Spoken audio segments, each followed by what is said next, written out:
Good morning, guys. Good morning, good morning, good morning. Mamukase, mamukase, mamukase. How are you guys? Mamukase, go guys. Mamukase. Vamukira kumabasa, vari kudzimba. Vakarara sesu. Listen, guys. Say, guys. How are you?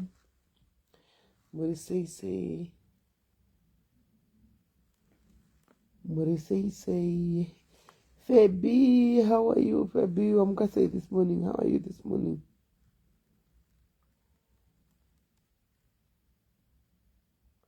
Your phone, uncle.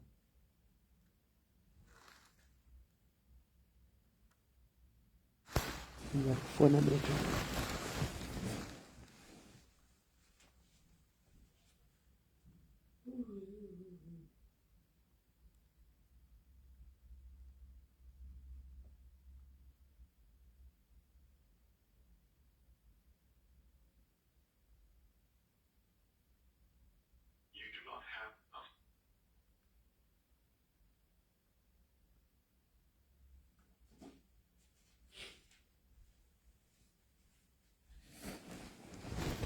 Right, guys, here Timotandara Maxena, Masai. Timotandara Muri say, guys, Mamka say.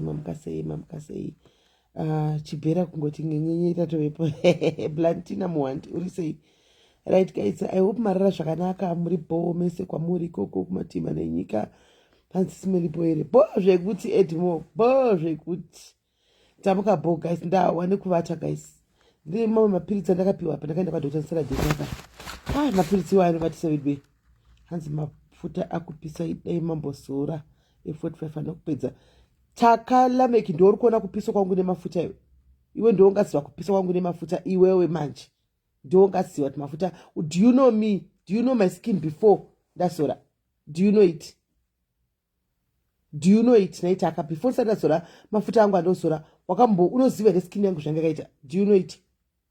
Unoiziva zvangakaita kuti uzorudza zvokupiswa kana kuti kudini mafuta?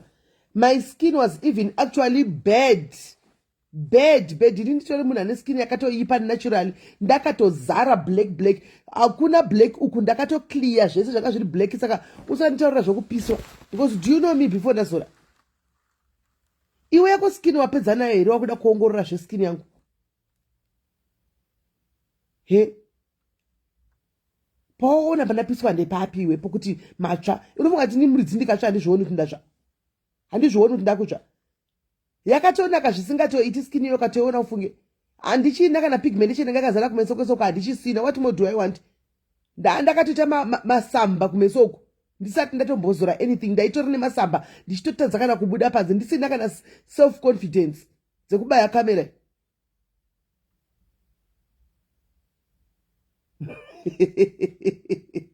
zvokoda kuti bvudza zvokupisa kwangu nemafuta wotondudza kuzora kuti zora E45 iwe wadi kuzora ivozora iwe E45 yako ini ndega ndizore yangu.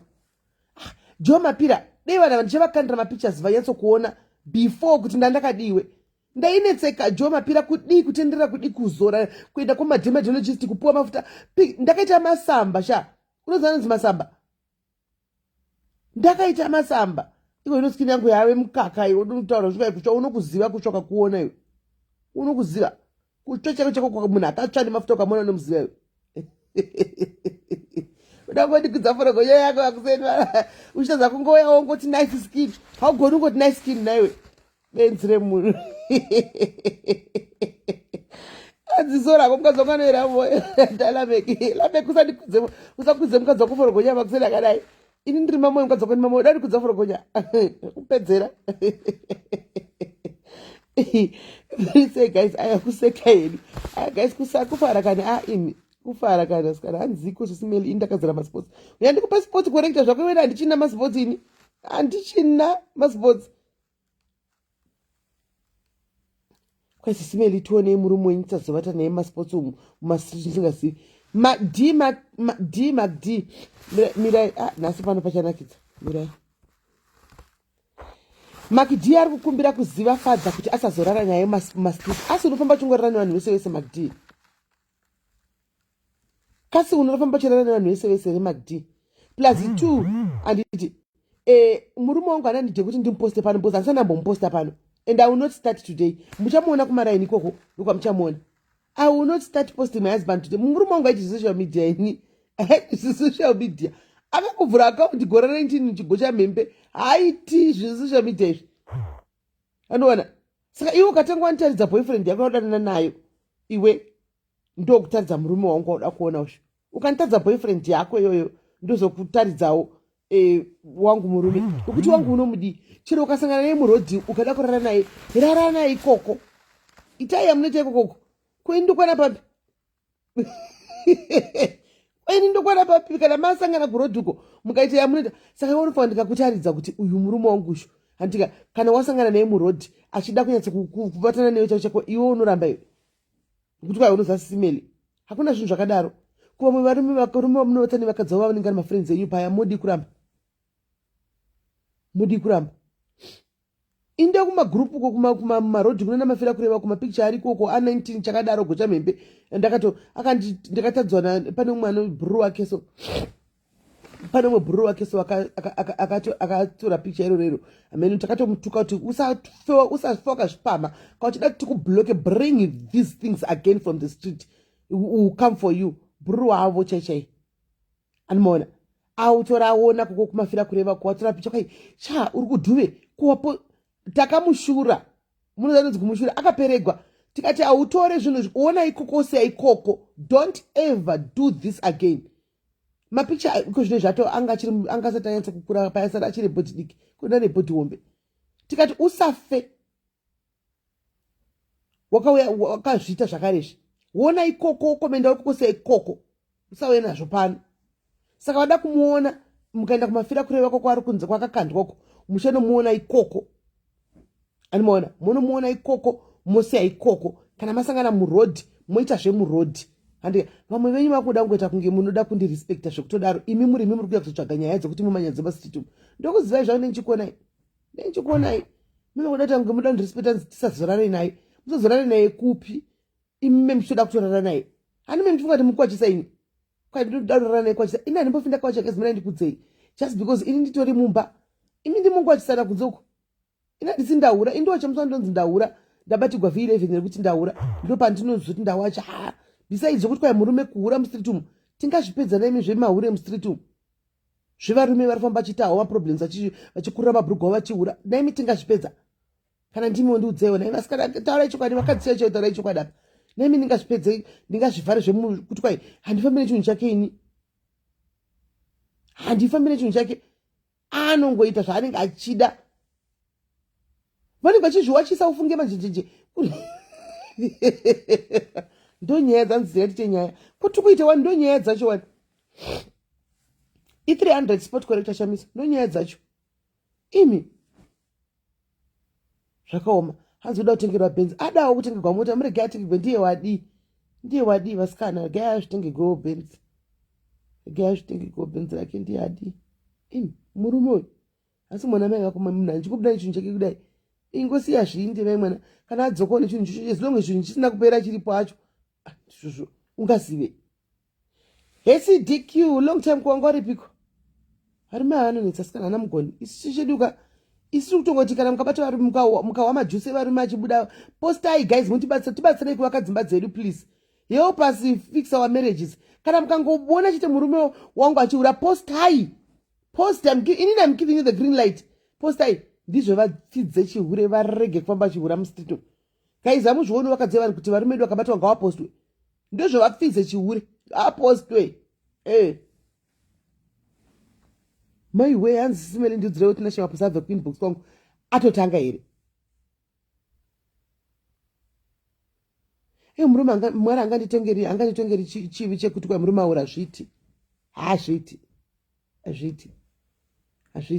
anotongwa munhu nenyaya dzake uga alright guys inzwai kamunzwe guys inzwai munzwe tasarigwa ne4 days kuti tisvike pahaiti 4 days kuti tisvike pahaiti kwanzi bad is when he brings mukondomera mumba yes British that will be very bad but at the same time handitika there's nothing that we can do British chimbotudza toita sei because panohuriwa isusu tinenge singazivi Yesi Valentine mahachi uri sei? Panohurana iwe kana waenda kunohura kunzoko mukadzi wako ambofaka zviziva British unobuda uchienda munhu asingazivi inde chingoti munhu amene kuti aenda kupi iwe unenge uchitore zvinhu zvako zvinhu izvi unoziva kuti zvinoitika bvunza vakadzi vako vari mucomment section vakuudze zvazvinoita ndezvekudai so anditi murume anotobuda achienda vakadzi vakawanda vakapiwa zvirwere nevarume apa akatozoshamisika umwe akatoda kukomita suicide akudzwa kuti une chirwere asingatozivi kuti chirwere chabvepi noti iye anenge asina kumboita gumbo panze andowana anenge asina kumboita gumbo panze ungozonzwa kunzi wakuenda kunozvara kunzi kunozvara kwekwe onzi une chirwere yandimoona indai mumwe mapirisi aya munhu anenge asatombo otochati chirwere saka amene kuti imi varume pakakontroleka sei pangavharwa sei papa noti paanohura munoziva kuti kune mumwe murume anogona kutohura guys 4 years ukasazvibata hanzi matokonsila kare handinambokonsila ini handinambovhera ntombomuka ini do you know guys kuti kune murume kuti anogona kutokurovera chihure che4 years usingazivi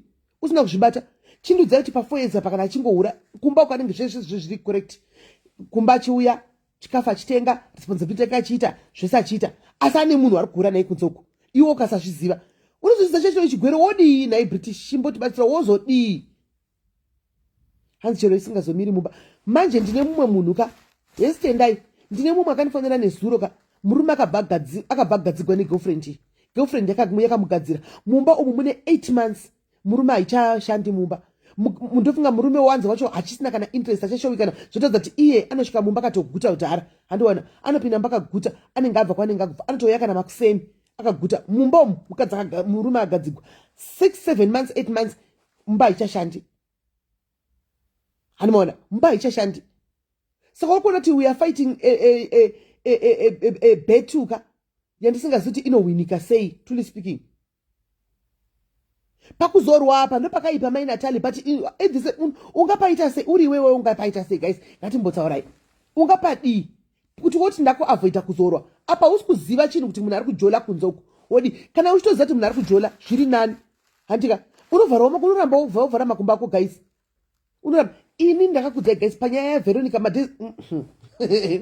madhezi emukadzi yeu muno veronica ndakavhara varipo chinzeno vanogona kuya chikudzai pano handimona iwe father darisa ndakavhara makumbo angu kuramba kuti hazviiti hapana takanga tangogara guys mumba mukunzwa zvozvo ngoti kugarawo asi nyere yavo vanga vopedzera kumunhu wavo nokuti ndichita hazviiti handidi unogona kuramba uchiziva kuti kune munhu ariko kana azoti ndaya full time oti indai motesitwa tione kuti hamuna chirwere kana uchiziva unogona kuramba kana usingazivi unoita sei unodii mbondiudzaiwo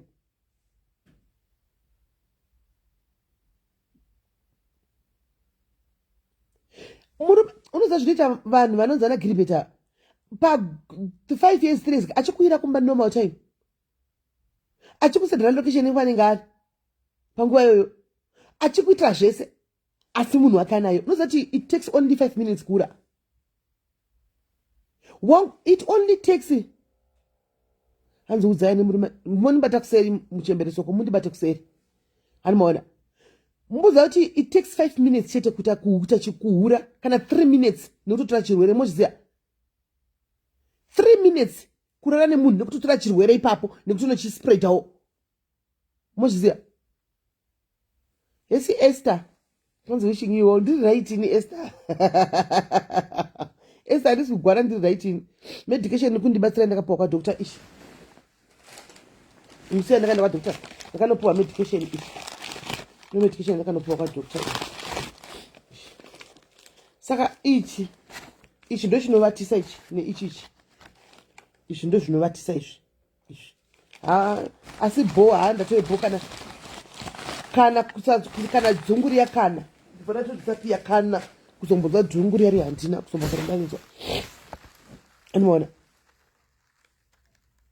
esimilka hanzi that happened with our neighbor hani munoona saka panonetsa guys ungapaita sei ngatimbotaurai ungapaita sei nyaya chihure chevarume ini ndichapachanongotana chongoti guys nyaya yechihure chevarume murume akadzaura tisanyanya kubatai guys musanyanya kubatikana kusvika pakuti unoda kupfudza kana kutora life yako handitika dzidzai kuti I don't care attitude kudzidzai kuti I don't care handidi kunyeperai guys inini it helps me a lot I don't care attitude inondibatsira guys handidi kunyeperai ndona kuti vakadzi vamwe vanoshupikana vamwe vanotofa umwe anoda kutoita stress umwe anotoda kutoadmitwa umwe anoda kutozviuraya kuzviurayira munhu guys.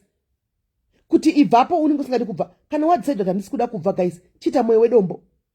Wochita mwewe wedombo kuti chero ukaona don't ask. Regai ndikuudzei guys, nhasi chinganiko. Chipiri, hatingoti chipiri chepa diaries. Because Thursday, and this topic is distressing and depressing. Zvekuti mchembere lilieni.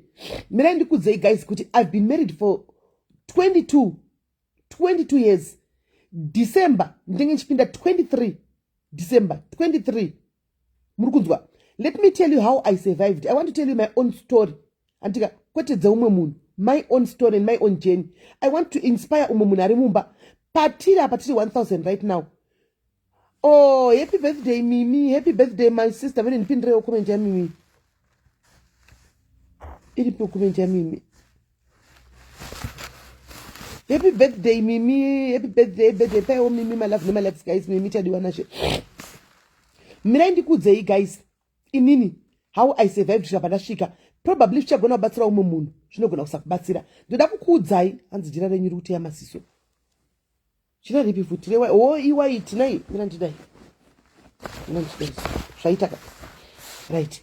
Mina ndikuudzei kudhara guys. Ndini mumwe munhu aiteverera vasikana ava achida kunogwa. Handidi kukuudzai zvinhu zvemufilm kana zvepa next door. I want to share my journey nemi. Munzwisise kune avo vadiki vari kupinda mumba. Antika marriage is never a bed of roses.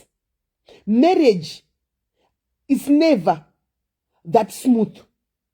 Antimaona marriage mumba up and down. Ini ndaitofarira kuenda ndakambokudzai kuti aita achiuya makuseni ndaimira kuseri kwedo. Ndakabata broom. Ndakambokudzai. Ndichida zvekugwa guys. Ndaigwa. Antimaona ndikanzwa kuti anyenga phone yake ndaifarira. Inzwai guys. Pa phone apa ndaita kunge phone yake kunge yangu. There was a time kuti ndatori obsessed nephone yake. Muna wangu daiso phone yo ndaitsvaga password kusvika ndaiwana. Antimaona kureba mutsimba nokudongorera papa kuti password yake inoti kuti ndigwana kuivhura sipo. Guess what vasikana? Each and every time pandaivhura phone ikai ndaibvapo nestress. Every time pandaivhura phone yemurume ndaibvapo ndine stress chaichayo vakuru vestress. Nokuti hautotadzi kusangana vamwe vakadzi vanenge vakasevhwa nemasita evarume. Hanimaona vamwe vakadzi vanenge vakasevhwa nemasita zvinhu zviri fani zvoti unotoridarika zita iri. Hanimaona saka ndaizovhura maconversation aya kuti ganiboma yane maconversations. Hanimaona ndipo usangana nazvo wotadza zita rakanyogwa kana kuti ningi makanika zita remunhurume. Hanimaona asi maconversation aripo maconversation etodza kuti vanhu havatonyengana. Hanimaona saka chekutanga phone vasikana. Phone yemurume avoid phone yemurume. Ndakubatsirai kuna ndakubatsirika nawo the way ndakabatsirikana nawo inini. Nezvaigona father diaries kungoti munhu asingati social media plus munhu asinga muzoti vanhu haadi zvesezvi. Hanimaona dai munhu kuti ari free one day ka ndaichena singabuditsi face rake ndaingovati pindurai muri paside apa vanhu vachingonzwa voice vakudzei. Ndakazosiya kuda phone ino zvino vanoisiya. Makamboona kuti time yanenge achiita zvinhu zvanoita murume phone chero kutoilet anoenda nayo. Anoenda kutoilet nefone ikari kugeza anoenda nefone. Wega unongoshotsa mwoyo uchinoti pane zviri kuitika apa phone iwa isingasimwi pasi but kuti uzvibate mai mwana munhu akabata phone yake. Ndaitaimira kuti papaya pavanenge vavata paya. Hanimaona kana kuti vabva vakazvimwira 2 3 avo vavata ndozvuzvurudza phone yendita handidi kuda kudzai chokwadi chavasingazii chandakudza nhasi. Hamuna ndiri pambeta kudai hamuna ndiri pambeta munhu akararapa handika ndaisiziva kuti handivati ndichatamba nefone ndigogara ndichitamba nefone kana ndichiona tv munhu agobatwa newo pandi ndigokunguruka pambeta apa ndigokambaira munoona kukambaira kuti usanzwikwe kuti pane munhu ari kuuya ndokambira ndakadai nekusiri kwembeda ndiri pasi kukambira kudai ndokambira kudai ndoenda paheadboard uko kuside uko. Hanimaona paheadboard kuside uko ndoko ndoenda ndonozviva phone yaya ndazviva phone ndokambaira ndakadai kukambaira muri kuona lebha yacho yaunozvipa ndokambira ndakadai so ndodarikira ndoenda kutoilet. Hanimaona ndochiendesa nokunoiperusa mutoilet umu. Hanimaona ndomo ndochinda kunonyatsonotarisa phone iya ndokudza zvandaiita inini kuti zvaitwa nomumwe munhu. Hanimaona ndabadaro paya ndiwana mai wekani apa ndiwo watsvaga magodo mugomo ndakunoona haikona unoita uchazviwetera mai mwana.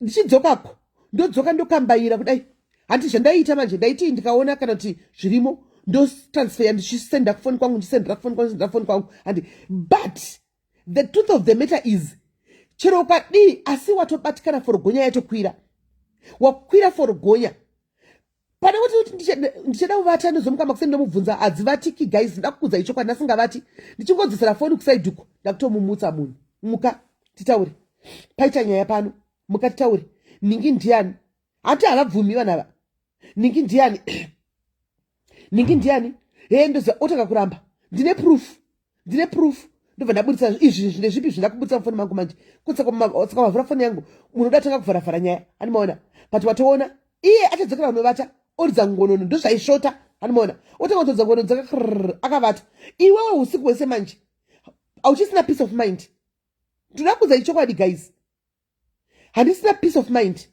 and if you live kuita live ndichindepi kuita live chi naimainini hanimona isusu tisiri vamareji akudhara sikana vana vadiki vakuti kwai if you live tiri vemareji akara yaya tisusu vacho vakakura tichipiwa dzidziso dzekunzi gara mumba muri kunzwisa zvatakurambawo tichiudzawo vechidiki mazuva ano kuti usanzwe usagarire izvozvo rova pasi isusu time yatakakura tiri maold school tisi takakura tichiudzwa kunzi gara ipapo murume harambirwi kunzi waona chinhu mufoni gara ipapo ndozvinoita dzimba hakuna imba isinganai hanimona ndobva ndadzokera kumasure ndotarisa kuti mai vangu ndonachakashuwa naimboona mai vangu vachimbodai saka ipo paya aitori nyaya dzemujolo kaidzi but unenge uri mwana usingazika kuti chii chikuitika mahoni mafaite ari kuitika apa uzotanga unazofunga kuti saitove nyaya dzemujolo ipo paya hanimona apa uchina pisi wega hanimona ndichaswera the whole day munhu agomuka gotogeza kuenda kubasa as normal iwe uchasara uchitedza kana kudya uchingoita up and down uchiti ndagadzoke tipedzerani kana totora mafoni numbers aya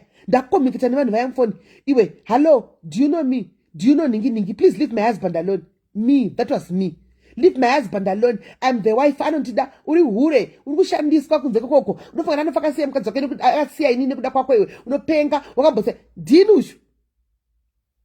uyu no Maria I'll come to that animona ndini uyu busy vasikana vaya anopinda zvekuti saka kwanza aibvapo apapa anenge pamwe akataudza mukadzi wake usataura nemukadzi wangu but ndindamudenhaka ndindamuvinga ndindamutanga saka kuda kundipawo the taste of my own medicine obva apindura manje kuti sha murume wako akatonudza kuti iwewo zvakati hauna kana zvimwe zvisinambotaurwa anenge akuda kubhowa nokushotesawo animaona murume wakanudza kuti zvakati hauna kana basa iwe uritogarira nhama ipapa because ndotorogwa anoona kana kuti ndakatomindojisa kumafamily ndakambonzi nemumwe ndakatomindojisa kufamily yemba kwedu ini anoona hapana ndasandovomuzivi saka chingu mai mwana kana maona kuti zvapisa budai apo wakwira futi bp wawako vatsvaga vakadzi ava wakuenda unotendeserana navoka wakwidzwa futi forogonya kumba wakwidza forogonya musikana yakwidza forogonya unohwa seunotsva guys unohwa seunotsva animaona wamirira kuti yachidzoka ipati 3 kai wamirira kuti yachidzoka mune wakugwana yeye nezve 1 mhinduro dzawapindurwa nemusikana negirlfriend 2 iye ari kuacta as if everything is normal iwe uri kurwadziwa 3 wamumirira tadzoke wakupedzera shungu dzawapindurwa nemusikana uyu kuna babava handimaona so zvinhu zvokuti ndaizviita guys kusvikira ndazoti one day ndadecide inini kwakaitwa sermon yanga iri marriage seminar kuchechi kwedu handimaona kukabva kwaya vamwe mai vanonzi mai nyaule handikanobva kulimpopoko mai vakadzidzisa ivavo mai vakataura ivo vachitaura experience dzavo apa vari munhu mukuru unesonati mai ava vakadaiwo vari vaihurigwa murume wavo apa murume wacho ndipasta handimaona saka kuzoti isusu wotinga kuzvigeja vakadzidzisa mai vavo ndo vakazonisa kuti nyaya yefoni usabate foni handika usabate foni yemunhu live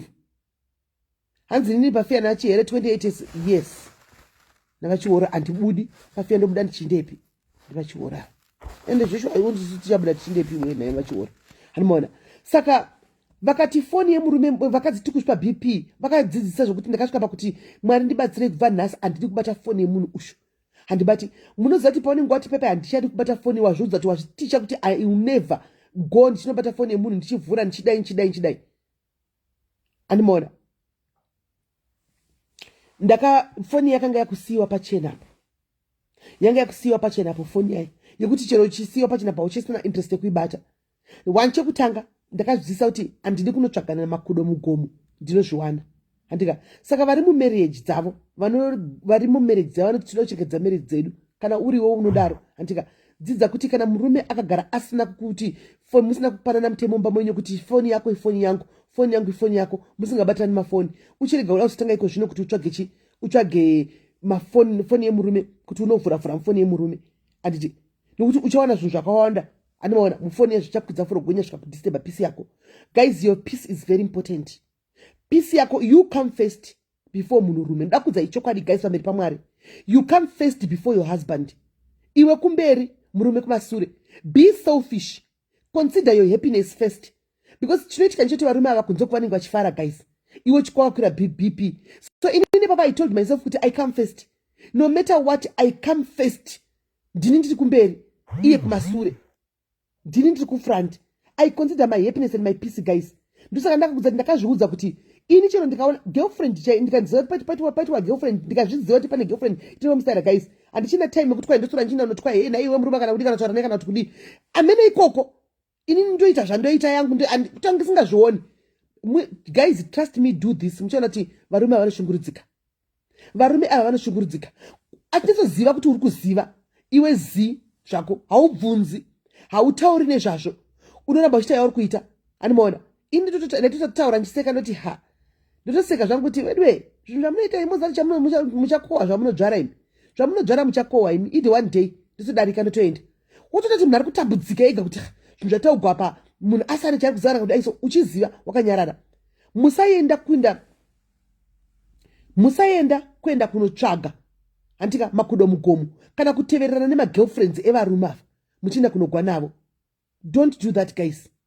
Musaenda kunogwa nemagirlfriends evarume muchienda kunotukana navo kunetsana kuswera zuva rese wakabata foni muchiexchange mashoko pafoni.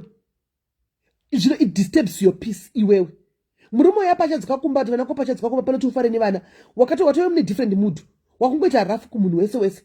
Peace yako yatorwa nemunhu yawo yaka igirlfriend nemurume wako pavanotori nemamwe maboyfriends anawo murume wako asiriye ega andiona akutendera atokanga bata tukana newe atondera mberi nelife yako yake andimona zvezvo kuti ndingousura kagara uda uchindigaira hora kuti ndanda norova girlfriend yemurume muri kunzwa siyanai nazvo zviya hazvina kana dhiri.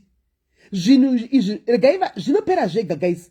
Zvinopera zvega. Iwewe mukadzi chaiko pfugama una matremba yako. Pfugama una matremba yako. Pray for your marriage. Na matremba yako. Zvokuteverana nemukadzi apa waenda mangwana wabva waenda apa unopedza nyika yese. Ndoda kukudzai. Unopedza nyika yese uchigwa navo.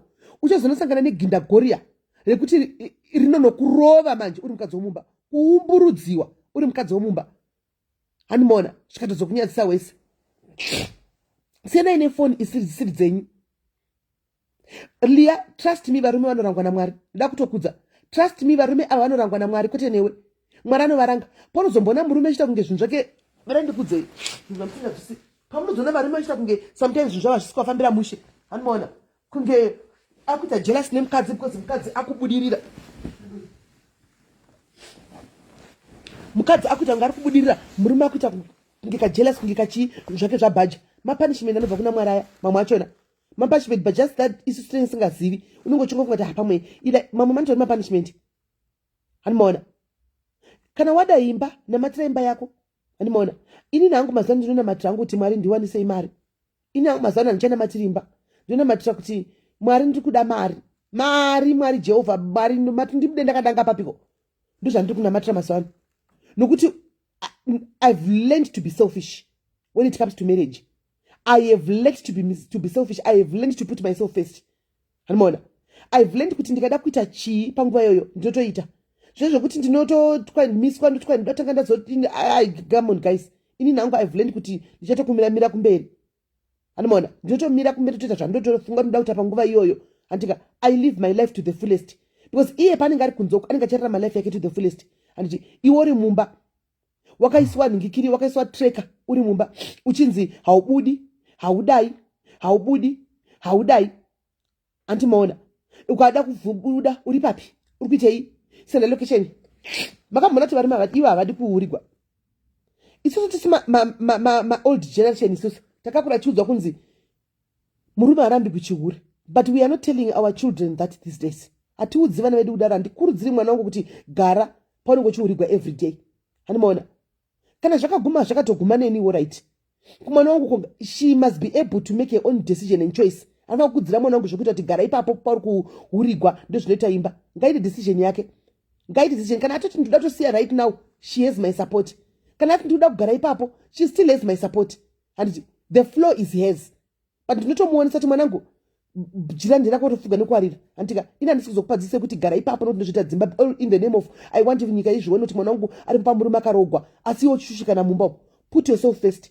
If you want your happiness, if you value your happiness, wafunga kuti ndoda kubuda I want to go and live independently, you have my support. Kana wanti ndoda kugara ipapo andiwana paunenge uchiitika izvozvo zviri kwauri. That's what I say, that's what I tell them, that's what I tell you vadiki vari mucomment section mapiano imimi zvandiri kukuudzai amapiano muri kunzwa. Anmon, but Charity, we can't tell munhu auya ati nditsvaga advice kana murume wangu andihurira totisiya murume. We can't give such advices. Uri kunzwa? I cannot give such an advice to anybody. And chero mai vakuru chero mwana wechidiki. Sisimeli murume wangu ari kuhura zvisingaiti, ari kundihurira nemunhu ari kudai ndobva ndati mwanangu siyai imbai. Itobuda ina ndorokuzambeka ubude and ndenge ndatopwanya handidaro. Munhu anongoudzwa ovhurwa maziso decision ndeyake.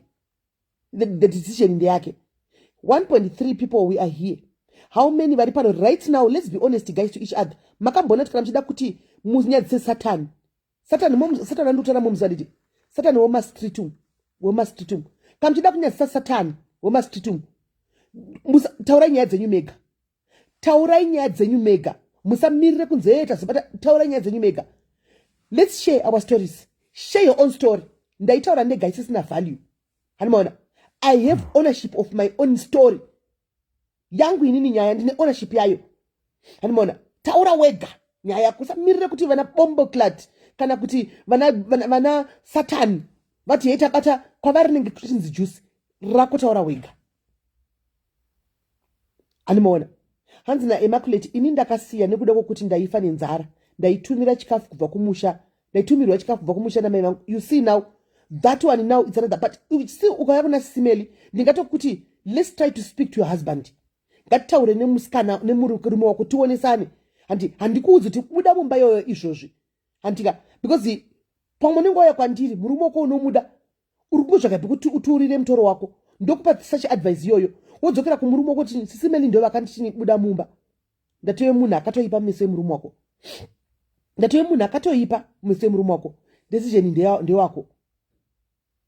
Mimi wauya wakati mukore unokuhurirwa shiri ngaibvute rekeni. Andikwanise kuudza futi inini ndiri ini. Andikwanise kuudza kana wahurirwa kuti shamwari wahurirwa go and hura back. Because inini I did not hura back. I didn't cheat back. Andidi kunyeperai.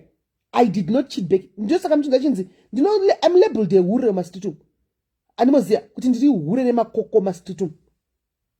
But the truth coming from me. Wangu murume pai cheater pese. I did not cheat back. I don't want to lie to you. He knows. And I'm saying it right here, right now. Because kana ari pakachita neni, achabuda pachena kuti aiwa iwe ndakachita newe. Achabuda pachena. I didn't cheat back. Saka ini kuti ndikupa advice kuti wachitwa nemurume, iwo cheater back. No, not from me. I can't tell you that. Because ndikukukandira mugomba, ndikukuuraya, ndikuputsa. Andiwana. Saka and self-worth and self-respect. Yes, touch act. Yes.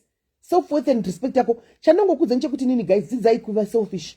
Kanjiti selfish ndikureva kuti kudi ndati put yourself first. Put yourself first. Put yourself first. Decision ndeyako. Ini ndinongoyawo ndokubatsira pakutaura newe kuti ture mutoro wako wakakuremera. Trust me guys. Dei maiziva bvunzai admin team. Vanhu vandinotaura navo pazuva 1 vari kuchema nenyaya dzemarriage. Muri mucomment section you will understand me guys kuti ininika handisiri munhu anonzi anochemera kuti kana kuti ndikanzi ndahurigwa nhasi ndichachema kuti kwai ndahurigwa nokuti ndinowa zvakawanda vediwe nditosa age yemwana ari kundiudza kauyo unosvika pakuperegwa so kusvika pakupuka kuti but Satan why ari kuuya achiatageta mamarriage kudai anomaona unowa zvinokomba zvavo ndisina mbovhera ndakapinda inini zvimwe zvachiona mwana mudiki achikudza kuti ndine 25 years ndo zvandachosangana nazvo unoperegwa saka dzidzai kunamatira mwoyo yenyu. Namatirai mwoyo yenyu guys. Mwoyo iyi inonamatirwa kuti ite dombo. Mwoyo iyi inonamatirwa kuti ite dombo. Animaona kuti chero chikauya zvakaita seika you tend to ignore. You tend to do zvaunoda iwewe. Mwoyo unosvika pakupera. Makambona guys muripo here mucomment section kana ndiri kunyepa yandi kuede. mucharo ndikunyepa pakusvika pakuti unosvika pakuti I'm no longer interested in asking anything, in talking anything, in whatever that is doing. Ndakwana ndabo ndakuita life yangu. Anmona ndakuita life unosvika pakuti ndakuita life yangu. I'm putting myself first. Ndakutorarama life yangu because yakorarama yake. And the life is a beautiful thing, Smelly. We all work hard for it to be very success. Very true, precious chiwater. But zvinoitika ndezvekuti vana Gilbert havana mugoni. Vakadzi vakawanda, they work extra hard for that marriage or relationship to work. But munhu wacho wanenge achitira, the person is already cold. The person is already cold. Uchangowa benzi wega ndiwakuita ngo wakazvirora uri one, uri kuzama kumisa marriage ichina kana kuti relationship uri one. Iye haasi kubatsira. Marriage is a two-way street, guys. It's a two-way street marriage. And I'm trying my level best to make this marriage work. And he must try his level best to make the marriage work. To sangana pakati. Kana paine ma issues are kuneza. We sit down, we iron them, we talk about them. And Baba, look, inini hangu. And see comfortable. Ne time I'm not kumba. And tell me every day I'm not kumba na 4 a.m. katana 3 a.m. I am not comfortable hangu. And somewhere and kwanza kuna kana musibo because kana kuri kuma foreign land a lot can go wrong ndakavata mumba and kati mukapinda umba at least kana na 11 kana 10 out and saying iye utaura kuti amai inini hangu I'm not comfortable maybe andimona ne zvakati kana nema friends nyama munogara makangongana nawa andika marriage is all about communication. The problem that we have today is men, they don't want to communicate. Wakaropafadzwa ndakuza ichokwadi vasikana andika makaropafadzwa mune varume andika vanogara pasashitara nema problems enyu. Do you know kuti 90% yevarume they don't want to sit down and iron out things? Munozviziva varume 90% havagari pasashitara nyaya nevakadzi vavo kuti let's solve our issues andika anongoti chazozviona otozvibhurasha side kwavari hazvina kukosha. Hanimona saka unotaura naye utaura wega here sebenzi here haungatauri wega sebenzi kana turi kutaura ka iye otosunga otofamba utoenda kuita zvima ototi akunge pasina zvauri kutaura. Ndikunyepa here guys, ndikunyepa kuti anga pasina chauri kutaura kunge asina basa nazvo kunge asina but kutaura zvinhu zviri important. Ndokumbura mukurudziswa kumba titaure nyaya yedu yemumba medu nhasi kutinetsa ora tindosvika munhu anobva asvika na 1 wavata na 1 mavata handi muri kuona hanzi ndikire hanzi nyaya yema-equal rights vari vakunyimwa bonde right. Regai tiende panyaya yekunyimwa bonde. Ndiani anoda kurara nemurume wanozati abva kunorara nemukadzi? Let's be honest, I'm here to answer your questions. Andika ndiani anoda kuvhura gumbo rake kumurume wako murume wauri kuziva kuti abva kunokwirana nemukadzi ane girlfriend ko? Ndiani mukadzi anoda kuvhura gumbo pakadaro? Let's be honest guys, ndiani anoda kuvhura gumbo pakadaro? Ndikuzviziva kuti murume wangu okay ndakatobata mufoni zvirimo ari kuramba taura nezvazvo haasi kuda kuti taura nezvenyaya yemunhu wake wandakabata mufoni andi ari kujamba then he comes back home oda kurara newe unobvuma here? Unobvuma here? Ini hangu handibvumi. Ini hangu personally handibvumi. Tingagara mumba tikarova 2 years chaidzo handibvumi.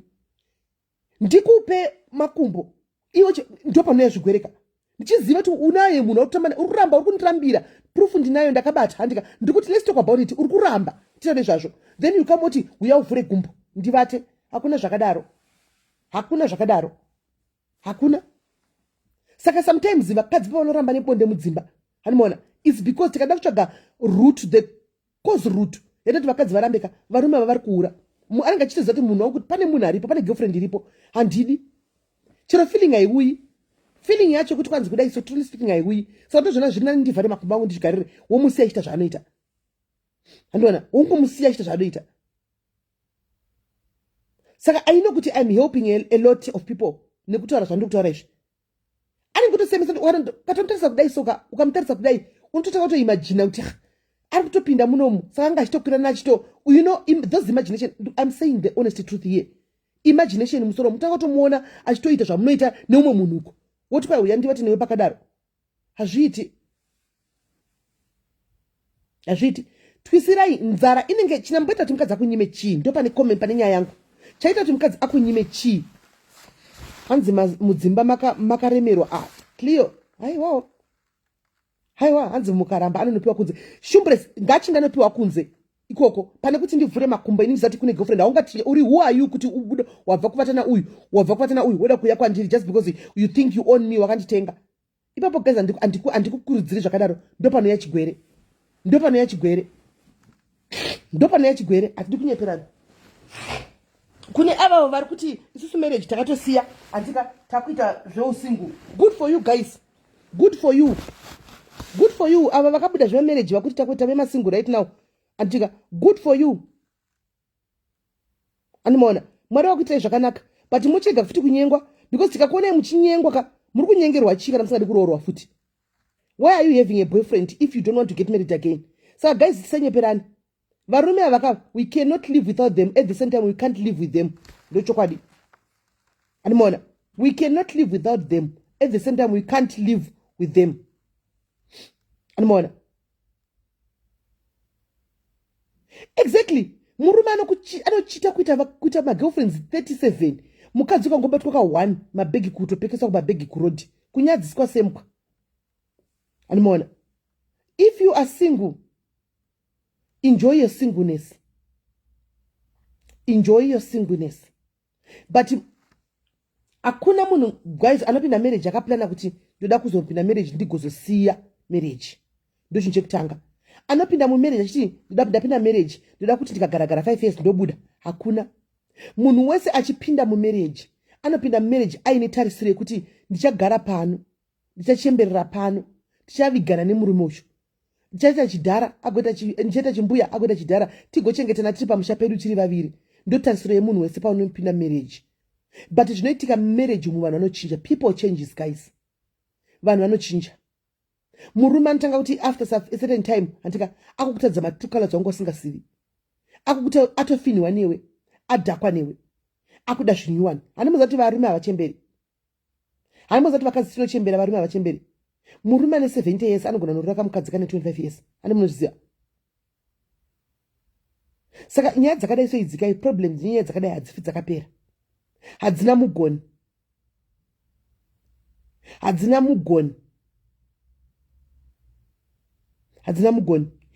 Vasingu ari kunze uku idyai mari dzenyu, enjoy your money, enjoy your lives. Handitika enjoy your money, enjoy your lives. Handiti makatobuda handitika marriage sayavadhaka. We are not saying guys every man out there is bad. Mundibatisise. And mazvona not every man out there is bad. There are good guys out there. Variko varume vanototi atoshungurudzwa nemukadzi but iye is a very good man. Ane rudo rwese, hahure. He only has eyes for you. Hana eyes zeumwe pane mamwe mukadzi akaona iwe wega. Anokupa respect, anokuchengeta. He will die for you nekuda kwokuita anything. Handimaona variko varume vakadaro. Variko varume vakadaro. Toda kudza ichokwadi guys. There are good men out there. Animaona havasi vese. Saka some of you guys are even very much blessed. Atingati lucky, blessed to have that kind of a man kana unayo. Antika utoza kuti ni wangu ndikamsiya pa ndinomwana rapa. Antika mari kupera kwemwedzi ndiwo unogara nekadi, ndiwo unotoronga kuti todai anotopiwa, anotonzwa newe, mari anotopiwa newe. Antimazviona anotopiwa newe. Variko varume vakadaro. Kana une murume akadaro, mainini, vakoma, munin'ina, mwanangu, batisisa mudzima wapikaviri. Batisisa treat murume with respect, muite sezvaanoda. Don't take advantage of such a man. Kana unai nokuti they are very rare to find. Vashoma zvokuti vanhu vakadaro. Vashomesa zvokuti mukurarama. Batisisa pamurume iyeye. Antika ramba wakamunamatire, respect your husband. Antika muitire zvese zvaanenge achida. Obviously kukonana kuchavapo nokuti muri vanhu tu vakasangana vane mabackgrounds akasiyana. Kana nemwana mai wako muchikonana kuzoti nemurume muchati konanei. Animaona asi munenge muchigona kugara pasi muchigadzirisana. Varume vari mucomment section umu dzidzai kuti communication yakakosha kwamani. Mwana wevanhu kana chiya ane chishoro chanenge achiona amba chitoda tichitaurewo, ngatitaure nyaya iyi tisolve nyaya yedu. Antika iwo tiza chachido chadu chachijamba. It's not fair to these ladies. It's not fair to these ladies. Vapeiwo nzeve. Solve my issues enyu. Garai pasi mtaura hakuna perfect marriage dzatinoona nema dzatichiona pa social media apa. Dzimwe perfect marriage dzimwe dzatinoona mativu. Hakuna chinonzi perfect marriage guys. Musasora chinyeperana. Hakuna chinonzi perfect marriage. ani muri kunzwa chinonzi perfect marriage hakuna vanhu munotombonetsana chete mumba imomo, munotomboita 2 days musingataudzani, munotomboita vhiki makaiginowana, animaona. But dzidzai kuti munombosvika pakugara pasi muchitaurirana. Asi chikuru chandoda kukurudzirai vana imi, musatambire kufarira kubata foni isiri yako, nokuti mufoni ndo mune stress yese. Mufoni ndo mune stress yese. Varume dzidzai kugutsikana nevakadzi venyu, gutsikana nevakadzi vamunawo. Maruva enyika apera, zingizigonyera pamwe, maruva enyika aperi. Vakadzi ava vari kuzvagwa everyday, hamuvapedzi.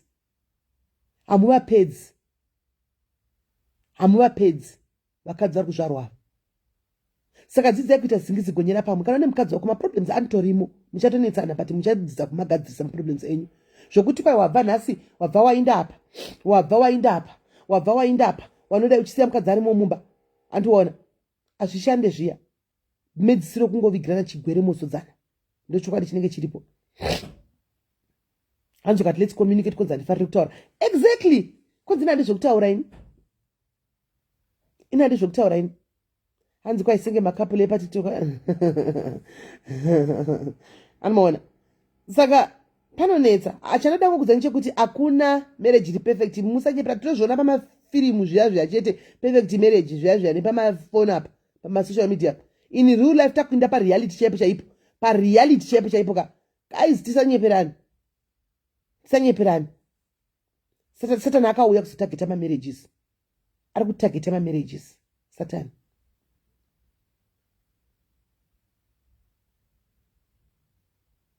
Andimaona. Saka handizuri pane try to stay up from the phone, guys. Mufane bipi. True. Rumamo, tell them. Ari perada kuedwa apa, guys. Ari kuda kuedwa timbotaura. Yaindi kuedei. Israel Kawemba, muri seiko prophet, muri sei. How are you? Long time. Maruva enyika aperi, zingizigonyera pamwe. Inga muri kunzwa uchinzi vafundisi cheche vari kuinda kunohura uko. Vari kuinda. Muri kunzwa zvichitaugwa. Aisa request again. Chiimagine iwewe.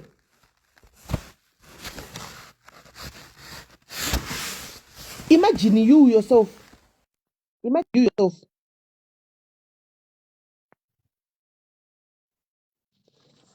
Okay, I'm trying to add people, but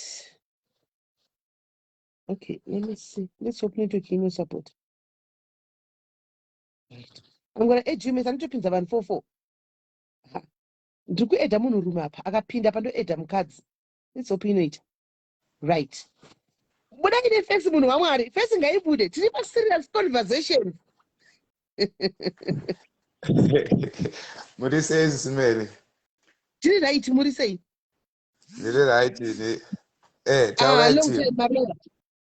It's been long. How are you? Tanetsekana panapa. Why musingagutsikani nesu vakadzi vanhurume inini? Why tisingagutsikani nevakadzi vanhurume? Mubvunzo wakanaka chaiwo boss, unoaffecta vanhu vakawanda. Chekutanga order maybe ndichataura zvinhu zvacho in 3 so that munhu wega ega maybe akateerera mubvazo apa ari nepane murume wake nepaari semukadzi. So chekutanga plan yaMwari yatinotanga nayo, then we end up where we are today because of many things. But plan yekutanga yaMwari ndeyekuti murume anofanira kunge aine mukadzi wake mumwe chete vaanodanana naye vaviri ava. Wowe chinowane ndino kuma marriages kwandinoticha kuti it is only in marriage where 1 + 1 = 1. Now when 1 + 1 = 1 zvinoreva kuti SIS MELLY nemurume vavo takavatarisa tinofanira kuona munhu 1. But most of the time vanhu pavanodanana vanodanana vasingazivi kuti chinonzi marriage chii. Vanokwanisa kunge akada munhu akatsvuka, akada munhu kuti ane magaro, akada munhu kuti ane zvakati. But beyond that wazogara wese also discovered maybe what he was looking up to havisiri izvo zvaari kuwana. Now saka maybe vatingada kuzivisisa maybe kuti marriage but hatisiri kuita izvozvo. Then chechi2, varume naturally they are attracted by what they see. Saka shona kuti murume anything that they see they go for it. differently from women. Women, they are not attracted from what they see, they are attracted from what they hear. Saka vanhu vakagara vese vari vaviri vakasapota vachiudzana, mukadzi achizviupdata, like unoona kana vachidanana vari two, mukadzi anomeka sure kuti abva kumba kwake akageza, everything is fine, anosangana nemurume, azove mumba anokanganwa kuti ari kufanira kuramba achiratidza kunaka kwake nekugeza kwake nekuzvishambidza vari wese nemurume. Izvozvo haufaniri kuzvikanganwa izvozvo izvo. Saka vanhu vanofanira kuramba ari, you should continue to improve yourself, update yourself, so that anytime your husband sees you, anoramba achiita fall in love more and more as he sees you. But now kuzvitaura kunoita kunge kuri far from reality. Let's go to the reality, because ndozvikuitika kuno vanhu. Vanhu vanozokanganwa manje kuti akauya, saka chaakawinga kuita mukadzi kana chaakawinga kuita murume anofanira kuda mukadzi wake, because order yaMwari ndeyekuti murume anofanira kuda mukadzi. Mukadzi akadiwa kuzvininipisa akutombonetse. You don't even tell her to humble her, to submit herself. She would just submit. The order to love is given to men. Women are supposed to submit. It is automatic. Just if you love someone enough, automatically they will respect you, they will submit to you, because that is the only way you want to compensate for the love that you are giving them. So they will find no choice but to submit to you. But tinozoita vanhu vangoro nezvimwe zvinorana mufamily, vamwe vanenge vane zvimwe yematsvina, but tombomira mwe yetsvina paside, ngatimbotaure zvisina mwe yetsvina. Varume manje zvaanozoita dzimwe nguva anenge achizoti ane mukadzi wake kuumba, akaenda kuside akaona mumwe munhu, then they are attracted. The reason why they don't bring that wife wekunze kumba is because vakadzi vari in three types. Kune mukadzi anonzi wife, koita a woman, just munhu anongopfeka madress ane mazamu ane zvose zvine mukadzi, but haasi a wife. Then maslay queen ari kunetsaya. Saka munhu anenge achitsvaga, he will be looking for a wife. So this is why when they date those extra smell house, they don't bring them home, because mavari hamuna chinhu chaari kuda. I call them smell house because you never see it. No matter how much we want to justify it, it is wrong for men to date 2 or 3 women. Mukadzi one anokwana munhu one. Of course there are a lot of ideologies, but chinonetsa vanhu kana vari kuti havataure. Ini nemukadzi wangu, for instance, my wife should know kuti ndiri kupi, ndiri kuitei, ndaenda kupi nani. It should not be news. But many couples, they don't talk. Ingori nyaya yemuti wabika here, hande kana kuri bedroom, ingori mage wrestling inongotambwa, hapana vanhu kuti they talk, they know each other. Saka when you don't know each other so much, zvoti vhena kana mumwe wako ari disturbed, unongozvozoti mumwe are disturbed, you don't need them to tell you. By merely looking at them, not something is bothering them. Why? Because you now know that person in and out. But kune vanhu vanofunga kuti maybe ndakaudza mukadzi wake maweakness ake, because remember, maweakness angu, that's why mukadzi achinzi is a helper. That's her strength. Her weakness, that becomes my strength. Saka both of us, we should complement each other. But the problem in my marriage mazhinji mune competition. Someone is trying to outsmart someone. And at the end of the day, we have two instead of one person, according to the initial design yamwari yekuti 2 should be 1. Saka SIS MELLY ari kuenda zvaari kwaari kuita, murume wake ari kuenda kwaari kuenda, vanhu vaviri ava vanongosangana mumba chete, but beyond that they don't even know each other. So problem yatinoita patinoroorana, let's try to know each other. Usatry kunge uri a superhero kana kuti usina maweakness. Your husband or your wife should be well aware yezvinhu zvinokunetsa, yemaweakness ako. That's where she comes in as a helper. That's when she defends you. That's when I defend my wife. On the places where she's weak, I become strong on those places. So I don't try to change her to become me. I understand it, then we find a common ground for 2 of us to stay together so that we move. Saka my marriage ariko, but it's unfortunate that my marriage akashata ndo akawanda. Zvoita kunge as if my marriage akanaka hako. My marriage ari sweet ariko. Even akashata iwayo anokwanisa kutonaka. You can make a commitment kuti okay, I want to communicate nemudzimai. Ushaona maybe my problem mazhinji evanhu vakada kuwatasa kuti kana makambotonga nyaya dzevanhu 2 vari kunetsana. Wakatasa nyaya dzandicho wakazoti nyaya yacho pekupedzisira sera vanenge vasingatauri. Those people, they don't talk. Vanenge vasingatombotaure, havatauri. Saka maybe panozoita major issue kanzi maybe munhu achita, handiti ndo inobva issue yacho ndo yakutaurwa.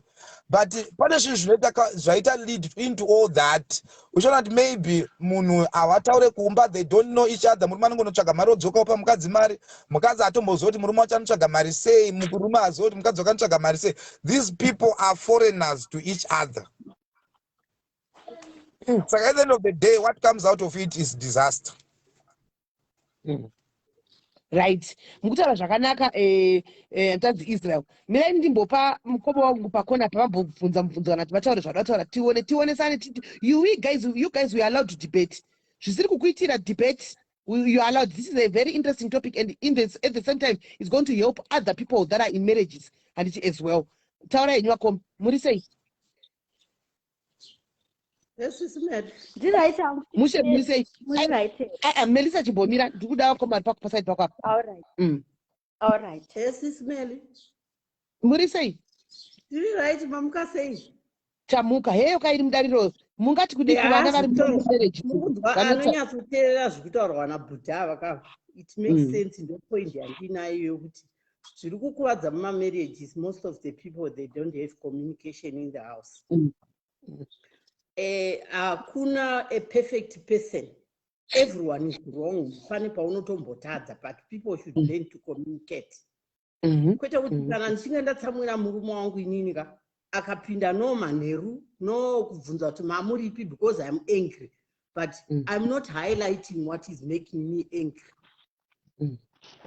Saka ndo problem hombe iyoyo. And another thing chandinoona ini chinotadza isusu, especially isusu vanhu vatema, weti rekuti munhu I love you ka rakatopera musi wawakandipfima. Yes. Varungu vanorwa, asi they always tell each other every day that I love you. To make a reminder to you every day, why am I with you the rest of my life, is because that I love you. Manje nabangu ukati ubvunzai na ukasenda message kuti I love you kwakwai ndazviwa. Aiwa ipapo manje ka iwo kana wanzi ndazviwa ka chirega kuva angry. Mumirire auye handiti waita zvekusenda message. Ndopa kuchishanda communication paya nekuti tese hatizive tinodzidzisana. Kuti shamwari iwo kana ndikakudza kuti inini ndokuda chinoita kuti iwo ndiudze kuti ndazviwa usingandipinduriwo kuti ndokuda chi. Makutodzidzisana nekuti hapana munhu anoziva. Then pozopinda manyaya ema-issues emari mumba umu. Murume ngave open kana uchikora 1000 ndiudze kuti ndine 1000. Handizombofi ndakakumbira kutengerwa hembe ye5000 iwo chiora 1000. And if you share that money with me in a lovely manner, handifungi kuti zvepanze apo zvingambondinakidza. One ndochinda futi kusaidi revakadzi.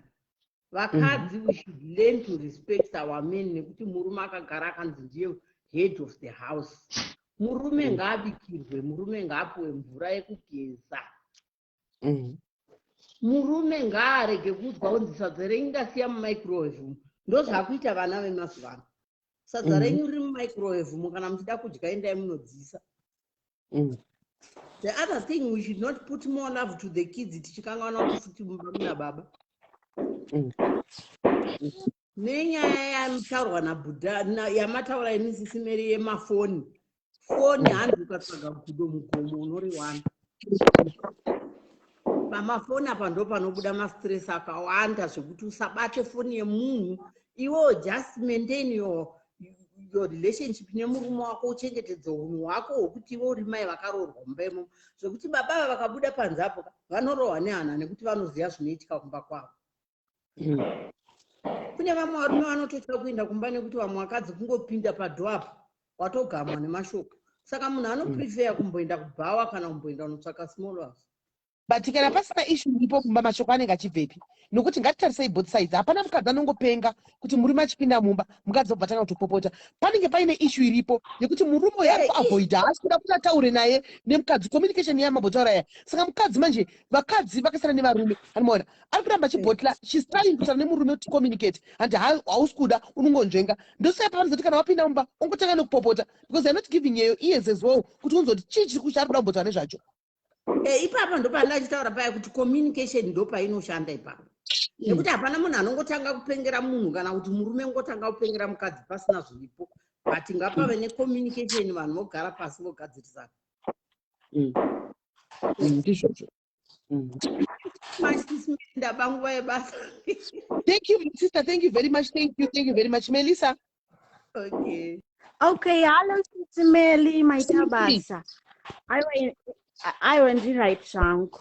Inini handina kumashoko akawanda, but ndoda kungotaurawo nyaya yenyu iri pano nhasi.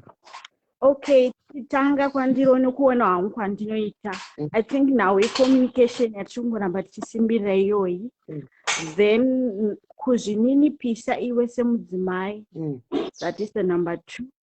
Kuti kana pane problem inenge yaitika either mufamily either mumba, ukazvininipisa iwe semudzimai pakutanga, ndinoona zvese zvinozoteera kumashure zvinozova nyore. But Melissa, unozvininipisa kapa munhu anoda kuninipisigwa. Zvino kana munhu wachona asina nguva, unozvininipisa pakuti chii munhu wacho hana nguva yekuda kuti newo aone kuti kuzvininipisa, hana nguva newo hana chi, unozvininipisa chipa munhu akadaro. Ndozvandautaura SIS MELLY kuti communication, ngatidzidzei kugara mudzimba umu pasi tichitaura kuti apa tazodai, kwete kuchengeterana nyaya, because nyaya dzikachengetwa kana munhu asingadi kutaura. Kana munhu asingadiwo kutaura, izvozvo ndo zvimwe zvekuti muri relationship munofanira kuona ma-red flags kuti mukaita kaproblem munhu wako wauri kufambidzana nayewe anokwanisa kugara pasi here newe, nekuti tiri mukomana nemusikana anti tinenge tichiona kuti alright munhu uyu tiri kufara here, pane nguva dzatiri kutsamudzana tinopedza mazuva mangani tisiri kutaura pafoni. Ndo zvinhu zvinozolidha kana tamumba manje, handiti muri kuona. Nekuti kana ini ndaziva munhu uyu mukufambidzana, ini ndave kuziva kuti baba havane hasha, ini ngandizvininipise, mangwana vanenge varight, baba nhana garaika pasi, nyaya iyi ngatidai tatoenda kumberi, handiti mazviona. Then kana kune munhu anenge asingadewo, izvo zvinonetsa hangu handisiwa kuti ndotiti. But ndikungotaura hangu kwandiri inini nekungozivawo mumwe wangu wandinaye, maybe zvinogona kubatsira umwe munhu out there. Okay. Number 2, inhau yemafamily foot, kuti kune vamwe varume vanonyanyo vasingadi kuti iwe mudzimai unetsane nemafamily members avo. Ukanetsana nanatete ukaita sei, mumba hamusisina peace. Handiti muri kuona anti, mumba hamusisina peace. Saka iwewo semudzimai ukaona kuna natete vari kungodai kuzvininipisa kuya kwandataura, kungoziva kuti ini ndiri muroora ava nditete, handiti mazviona. Uye neimwe nhau SIS MELLY yandoda kutaura ndeyekuti kune hanzvadzi dzedu uye kunesu futi vanhukadzi tagara for 10 years tiri kushanda, zvinhu zvakaoma. Then sorry, the 11th year zvinhu zvasununguka, tavaka tatanga imba. Wakuona manje munhu akutanga kuita zvemagirlfriend, but pese apa manje anga asingaiti zvemagirlfriend, ari good husband. Pakadaro SIS MELLY pangaitwe sei? Maybe mungakwanisa kuzoadresa nhau yokuti munhu angachitsungirira neyo mukurwadza, mumatambudziko, kwese muchishingirira. Like tiri kuno kuSouth Africa isusesu, mukadzi unongoshandawo mumakitchen, murume ari kuitawo zvaari kuita. Then mazoona opportunity yekuti zvinhu zvenyu zvazoita maakutanga kudai. Pangaitwe sei anti munogona kuzongoya adresa zvayo? Handina hangu mashoko mazhinji kutaura kaizvozvo kuti murume anokuchinjira hana mugoni. Because I've seen and I've told people kuti vakatanga vese nemurume uyu from scratch anyway, ukanzwaisisa unorwadziwa.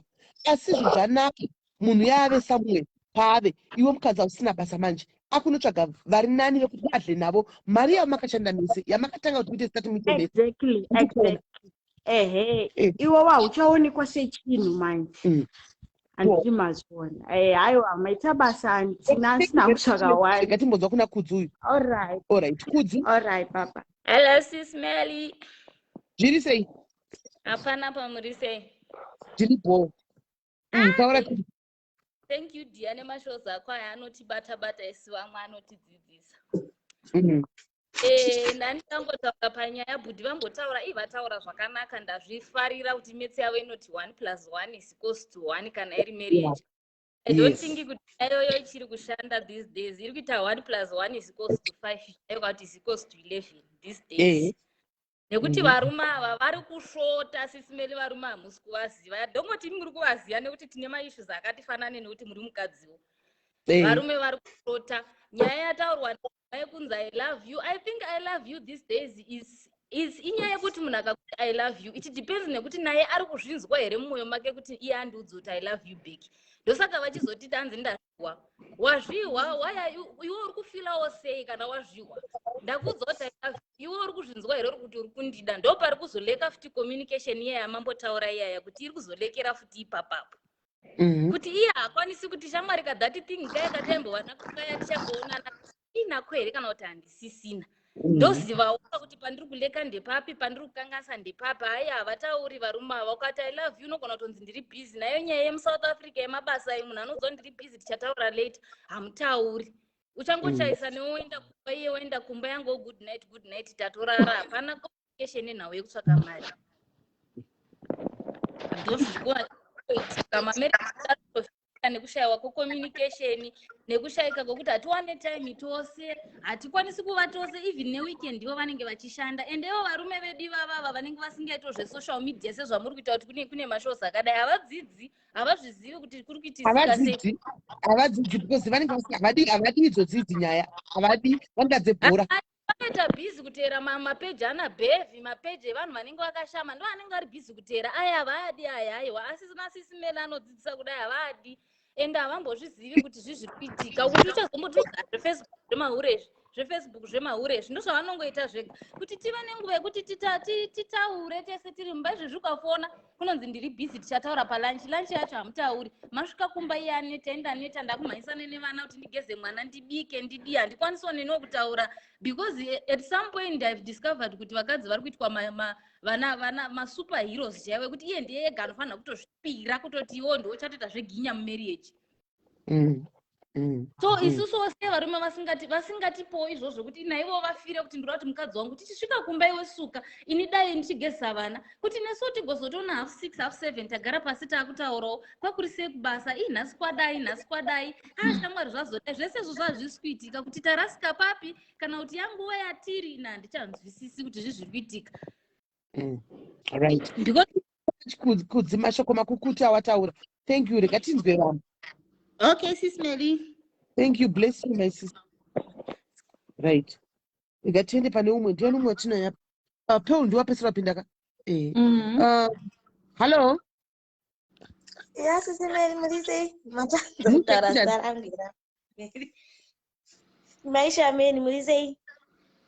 Ya, tribo. Famba nebhora tinzwe. Ivo zvangu one chandingangoda hangu kutaura chandati ndanotisawo hangu inini pa17 years. I think chinozonyanya kukonzeresa kuti varume vabudeka pekutanga tikapinda mumarriage vakadzi tine kakurelaxa kaikeke kuti sezvo ndamo inini saka ndini ndozvandati ndaonawo hangu inini handiti.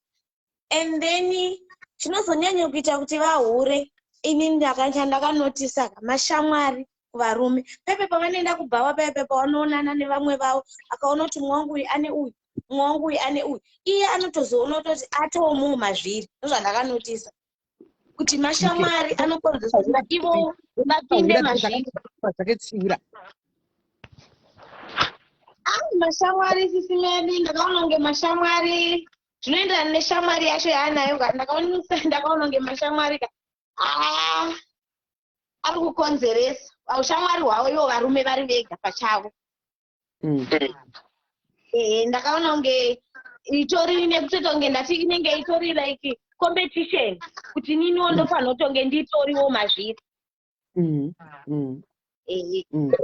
Anyway panyaya dzemari apa ini ndoona kunge munofanira kunge sezvo tiri muno muSouth Africa so tofanirawo kuitana kana 50-50 obviously murume ndimusoro wemba mumba handiti but expecteka kuti inini ndiite zvese mumba iye asina. Unofanirawo kuona kana achitambira ndau yachikudza mari yaari kutambira iwo mukadzi woisawo yako apa handiti monoti mumba maresponsibility enyu ese ndeapi.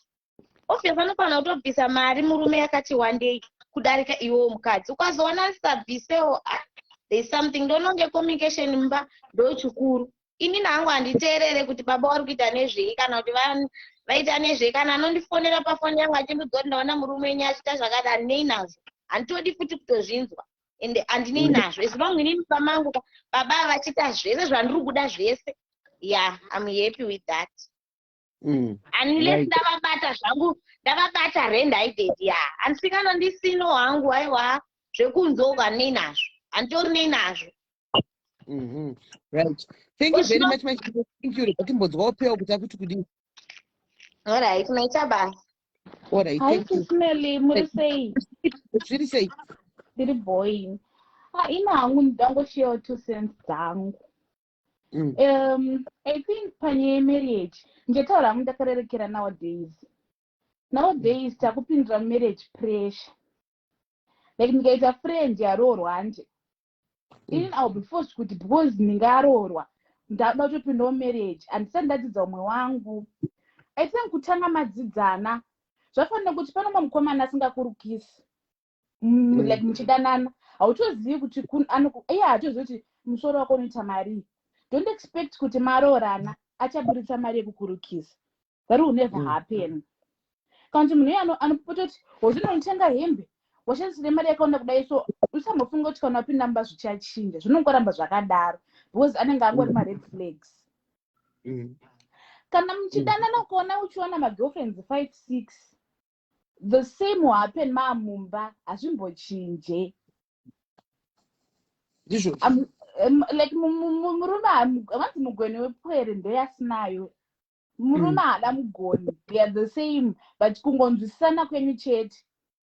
And I believe communication yange ichimbotaura yaye, I think it's the key. Zvakawanda zvisina basa zvinotevera mumashure zvisina basa, kungonzwanana kwenyu, kutaurana kwenyu. And like you should know my boundaries, you should also know my boundaries, kukuri how to respect you. Like respect is aimed. Apana munhu angambo expect kuti ndimurespect when iye asingadi ndirespectewo.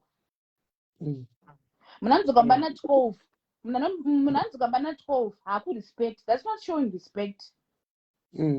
So you don't expect kuti wadzokana 12 indokumukira ndokutorera sadza ndokupasadza. Sika kuna 12 valiwe ndatove banditika. Exactly. Saka respect is aimed. Akandirespect how aboto respect na beg. Right. Thank you very much, my sister. Thank you. Okay. All right. Right, guys.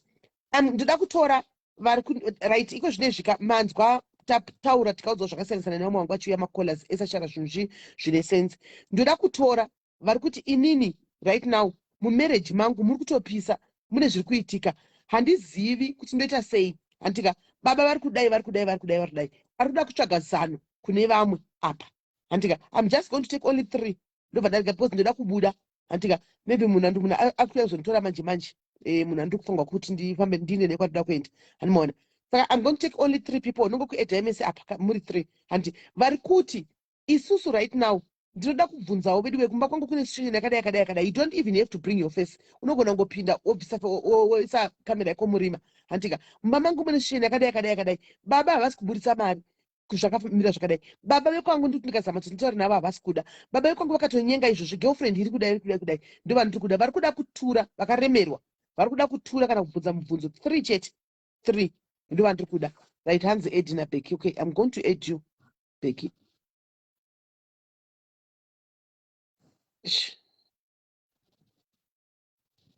People. Okay.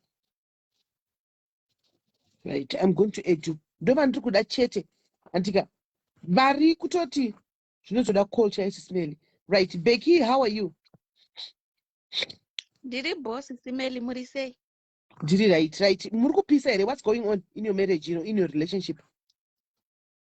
Inini ndiri kudawo ndichambokudzoserai kumashure mbichana. Inini ndakawanana nemurume wangu. Handiti tawanana kudaro, mwana wangu ndiwa 2014. Tawanana 2014. Murume wangu akabva atanga kundichita 2014 yandakazvara mwana wangu muna May. adaro ndakabva ndamubatira message mufoni. Ndamubatira message ndakumubvunza ko musikana uyu ndiani. Zvikanzi musikana uyu ishamwari yangu. Pandati saka murume wangu pabasa paishanda nepamba pataigara kuZimbabwe pambari padhuze nepadhuze. Saka mumwe musiwo ndichitobva mashops ndakaona murume wangu akamira nemumwe musikana. Ndobva ndatoenda ipapo pandanobvunza ndikati ko uyu ndiani. Zvikanzi musikana watinoshanda naye anoshanda kuseruko. Murume wangu anoita zvewelding. Ndikati pabasa penyu pakushandwa nevasikana. Pandatobvunza musikana uya pandoti iwe uri kuziya here kuti uyu murume wangu. Zvikanzi munhu wandinoshanda naye ndinovabikira. Ndikati saka ndikabva ndatoenda kumba because mwana mazai anga achiri mudiki. Pandatosvika kumba munhu manheru zvikanzi tiri kuita overtime. Bvasvika kumba kumapasti 12. Handina hangu kubvunza. Saka zvikangoramba zvichingodaro. Saka mumwe musi pandaita unge ndarara pandanzwa ari kufona. Zvikanzi vari sei maiguru vako achitaura zita remwana wangu achifonera murume. Ndikati ko munhu ari kukuti maiguru vako achitaura zita kuti inini ndiri maiguru vako zvichira kuti wakanyepera kamunhu kuti unogara namaiguru vako inini. Zvikanzi zvoni inyaya yekuti akamisunderstanda ndakamuudza kuti ndine mukadzi wangu anonzi Mainingi. Ndikati fine. Saka ndikabva ndatoudzawo kumba kwedu. Ndakaudza mama wangu ndikati ini ndo zvandaita sei zvandasangana nazvo nemurume wangu. Zvikanzi ndo zvinoita dzimba shingirira. Saka ndikati ko ndinogoshingirira ini ndichikuudzai kuti ndizvo zviripo sei. Zvikanzi zvoni ndo zvinoita dzimba shingirira. Saka ndikabva ndangonyararawo. Foni yake aiva asingachaita kuti ndiibata abva aitanga kuisa mapassword. Saka aisa mapassword kudaro. Akabva wanawo mukana wekuti auye. Aiwa before that ndakabva ndasangana nemusikana uya ane nhumbu. Ane nhumbu kudaro. Ndiye akatotanga kundimhoresa zvikanzi ndepi yenyu. Ndikati ko ndiani. Zvikanzi ndinokuzivai hanimbai makambondiona here nemurume wenyu chichi. Ndikati uri bo. Zvikanzi ndakazowanirwa nyasha ndakaroorwa. Ndikati wakaroorwa. Zvikanzi saka semunhu wandaiva ndisinewo naye ndikabva ndangoti alright. Saka inini ndisvika kumba hameno chakaita kuti ndibate foni yemurume wangu. Ndobva ndaona murume wangu akaita zviya zvekutora mafoto vanhu vakatorara mugumbezi vari vese. SIS MELLY munoziva nanhasi ndikangozvifunga munoziva ka handizivi kuti ndinoita sei. Ndobva ndamubvunza murume wangu ndikati kwewewe ingawanhu wakati musikana uyu munoshanda naye. Musikana uyu ndakasangana naye ane nhumbu. Saka zvikureva here kuti nhumbu ndeyani? Ndeyako. Zvikanzi handitombozvizive chichii. Saka sezvineiwo murume wangu akabva anzi neshamwari yake handekupi kuSouth Africa. Saka murume wangu akabva kunoku kuSouth Africa ndiye akatanga kuuya 2016. Inini ndichizoteerawo but ndisati ndateera pane nhamba dzandikaona mufoni asati auya kuSouth Africa kunoku. Pandangodzisuspecta bva ndadzisave. Ndotoona aisa murume wangu paprofile kuti missing you. I can't wait to stay with you. Bva ndafonera murume wangu ndikati kweiwewe musikana uyu nhumbu ndeyani yaanayo. Zvikanzi handitombozvizive. Unoziva inini ndiri kunyika inoyi ndikazoita stress ndikafa unoita sei. Pandangoti alright. Sezvinewo passport yemwana wangu yakabva yabuda. Ndobva tonditi tichiteera kunoku because hazviita kuti ndigare ndega. Pandateera kunoku 2016. Ndichingosvika ndofunga ndatone 2 weeks. Ndasvika kunoku ndione murume wangu pastatus abvaisa kuti tinoenda kuMasowe. Saka abvaisa hanzi angaiwa chipembera. Akaisa kamwana kacheche kamucheche pastatus paipai. Pandatomuti ko mwana wani. Zvikanzi ndewangu. Munoziva SIS MELLY ka varume ava vanotirwadzisa. Ndikati mwana ndewako, zvikanzi iye musikana uya atori nemwana wangu, ndikuda kutoita barika, ndoda kutoti zvona ite sei auye kunoko. Ndoda kutoti mukadzi uya atouye kunoko ndatione barika, kuda kana kusada ndatione vakadzi 2. Moses Smelly ndakableedha zvekuti ukagara pabhaketi soka unenge uchingobuda ropa. Ndakableedha. Apa mwana wangu anga ane 2 years. Ndakableedha kudaro pandaudza mama wangu, because mama wangu vanga wazouya kuJoburg. Pandavaudza ndo zviri kunoko, zvikanzi ndakakudza kuti dzimba dzinoshingirira. Sismeli ndakaonda zvekuti kana kudya kana kudii ndaisambogona. Pasina time mukadzi uya akabva auya kunoko atera. Saka ini murume wangu ndaizoti anodzoka kubasa na5, iye akabva ndoudza kuti hanzi ndatorambana nemukadzi uya ndichangochengeta mwana, ndiyo ndichachengeta. Zvakaitika rini zvinezvi? Ini ndakaroorana nemurume wangu, ndine mwana wangu first born yangu ndiya 2014, iye musikana mukadzi uya akabva zvara mwana 2016. Saka alright, endera. Ndikubvunza kuti ndikuziva kuti uchine pain chaiyo yenyaya, uchine pain yacho chaiyo. Alright, taurako. Pain ndinayo zvangu. Asi kuti ndinotoshaya kuti vabereki vangu ndikavaudza nemashoko avanondudza ndo zviri kungoita kuti ndigare, but unonyatsona. Saka mukadzi uya akabva atouya. Murume wangu Sismeli aiti akauya kunoko makuseni. Apa ndaiva nemwana wangu wa 2014 uya. Obvunza dhedhi vari kupi? Ndongoti dhedhi vaenda kupi? Dhedhi vaenda kubasa. Mukadzi uya achita because tayata kuenda kuMasuwo. Ini ndosvika kuMasuwo kuya ndo andati kune muprofita uya. Kwenini madi kundiudzawo hangu kuti imba yangu here iyi kana kuti haisi, because inini murume uyu ari kundirwadzisa. Plus imimi kuMasuwo munozvitendera here zvebarika. Zvikanzi imimi shingirirai kunamata. Isu tiri kutoda kuti mukadzi uyu aite sei aende.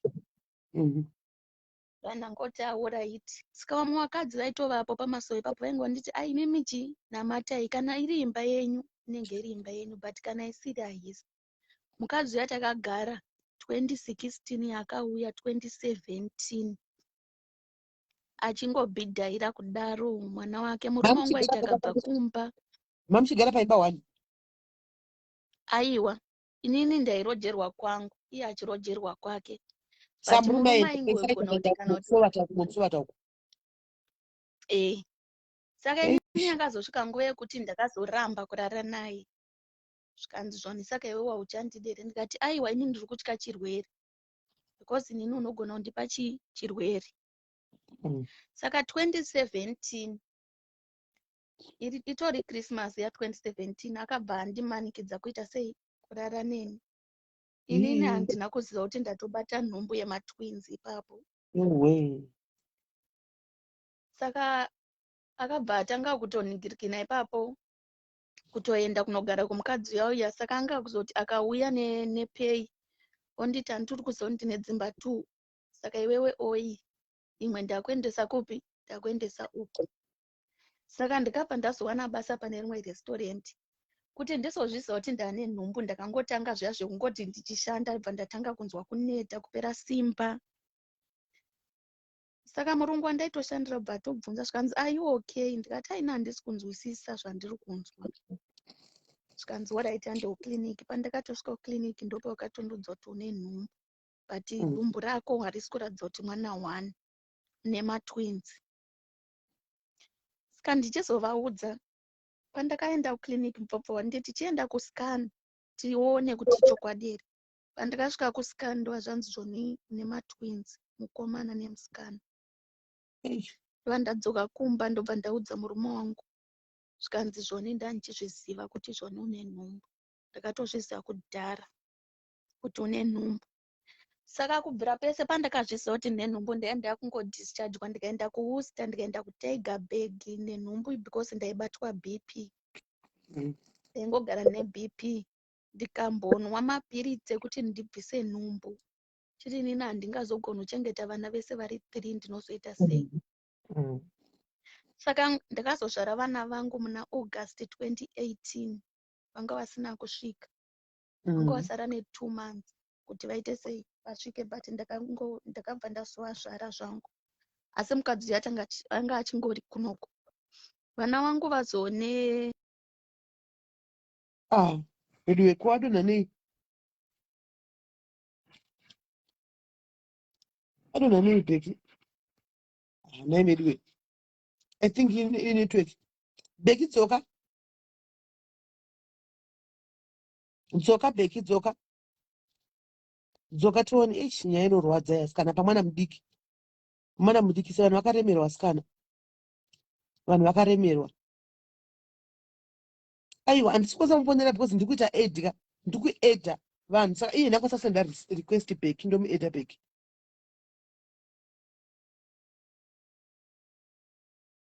Iye ndiye anokwanisa kuedha network I think. Shame ndarwadziwa mufunge mwana mudiki. Uri hanzi ndarequest ndanditrai kuedzera ipapa.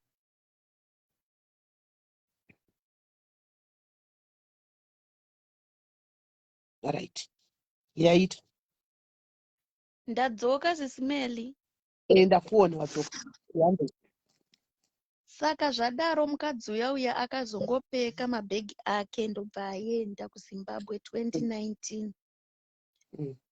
But SIS MELLY kuenda kwakaita mukadzi uyu, murume wangu everyday anogara achingondiudza kuti iwewe handinoziva kuti ndine mukadzi wangu ari kuZimbabwe. Ndakaita kuti aende kumusha kuenda kuti anogara nemwana ikoko.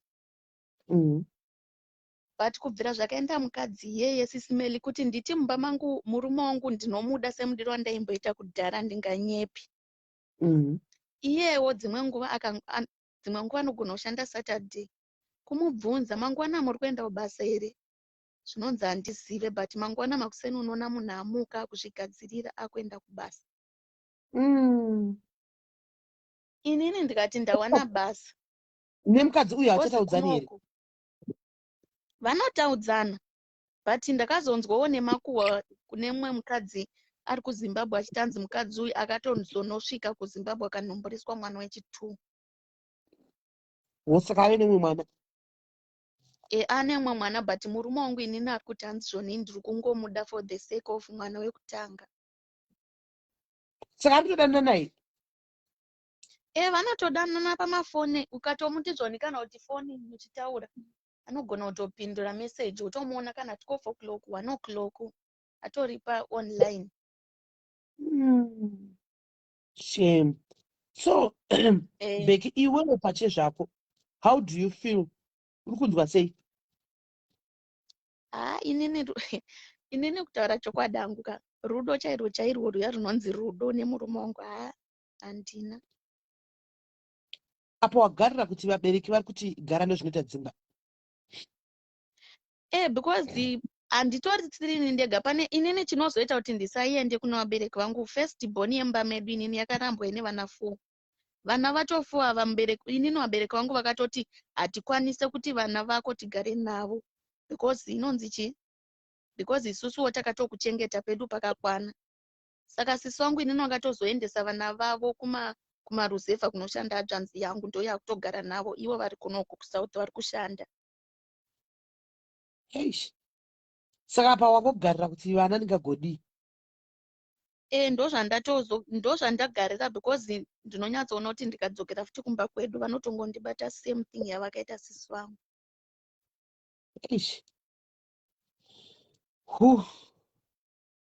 Vabereki vako vanontaurika navo here?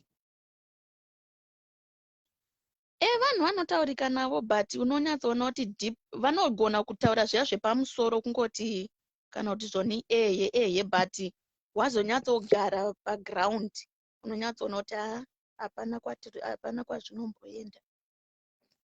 Iwe chega kuramba uchiita vana nditi? Ndakatoiswa chiuyu che5 years chachi because vanongoita zvakatena fueni. Kana vari kutaurika navo ka ndandichifunga kuti tikumbire vana Aunty Selina vambotaura namai vako woman to woman. vaotrai kuonesana zvauri kusangana nazvo nekupinda nekuudzwawo vanhu vakuru pachavo vanhu vakuru tu vakasangana. Probably your mom can understand because pamwe vachine dzidziso dzatakakurawo dzidzidziswa isu dzokunzi imba garapo nezvazvinoita nezvazvinodi vachitaridzwa vachivewo exposed kune zvimwe zviri kuitika kuvana kuti musadzotora mwana uyu achinge afa. Kana uchitendera iwewe then we can make a conference kokuseri andiselina tovapa nhamba dzamai votaura namai mune zvakanaka iwe usipo tozonzwa kuti mai vanoti kudii so that kana wadzota decision kana kuti wadi inoti hazvibetseri kuti ugare muloveless relationship handiona yekuti hamuna rudo haushe wogara kuti hapana kukuenda hauna kuendesa vana iwe wacho uchiri mwana mudiki you need to live your life but you can't because wakasungirirwa pane murume uyu murume asingakuvhaliwi murume asina basa newe murume ada kukushandisa kungokuita mukadzi chete nekuda kuti makazvara nese vana ndozvaanotoita because nyangwe communication cheche because yezvinezvi mwana wangu first born agrade 2 unotonyatsoona utoti mwana zviri kumuremera because dzimwe nguva handi munoziva kuti vana vanokurira munomo vanoziva kuti mubereki wedu tinoenda navo kushopping tinozoenda chii yanotogara achibvunza kuti saka mama sei dadhi vasingambodi kana kufamba nesu imimi chete ndimi munongofamba nesu sei dadhi vasingatiratidze lavhu saka unotozoona kuti mwana zviri kumuremera zviri kutomurwadzawo. uri kushanda here Kola? Aiwa nawo handisi kushanda because kwandaimboshanda vakati vari kuda mapepa. Alright. Right. Pamwe pandandatosiya SIS MELLY. Pamwe pandandatosiya handiti muri kuona murume wangu inini akauya kunoku anga ane passport yake. Saka chimwe chakazoitika pandakazvara matwins aya akabva atora passport amenoti akaiisa kupi. Saka ini pandakazoti ko vana ava vari kuda mabhepi vana twins vana matwins vari kuda mabhepi zvikanzi zvona handiri kuziva kuti zvone passport yangu amenoti iri kupi ndikati ko iri kupi zvikanzi ndakaenda kunoigadzirisa because yanga yakuexpire nanhasi ndikangomubvunza kuti ko passport iri kupi titorese vana mabhepi anongodzika dzika. Vana vanovada here? Vana anotovada but munhu yawo kuti anogona ngoti patinozonetsana paipa zvanzi nini wakandimanikidza kuti ndigare newe ndoti ko ndakakumanikidza sei zvonzi zvoni eva ndichiri mudiki ndikati ko iwewe handingawani taingogara tese iwewe ndiwakatonditadzira because wakanomborisa mumwe munhu plus haunotombondiripa haunotombondiroora futi wakangonobvisa tsvakirai kuno zvikanzi handina mari handinozviziya. Right. Kola unobvuma here kuti andiselina mambotaura namama vari vega? Ndinobvuma ndinogona vapa nhamba dzavo. Good. Then imombotaura pachikuru vari vega mai anzi vachionesawo mwana whatever mai vako whatever that you are going through. So pachikuru vavhura nemaziso vataridza pachavo pachikuru then tozonzwa kuti kana andisana vapedza kutaura namai vako iwozo edwa and then you can talk namai haisi kutomboda palife kuseri uko andiselina vobata mai saka une nhamba dzangu dzewhatsapp kandiisire nhamba message whatsapp ndikuite huko apo nandiselina I think vari mucomment section vachanzwa nyaya yese and then toisira kwavari kuti vamboenda kutaura namai then tichazodzoka nefeedback kana mawirirana namai. Alright. Saka kana kundisira message WhatsApp. Alright, SIS MELLY maita basa. Alright, Becky, just be strong and tikazvinodarika. Alright.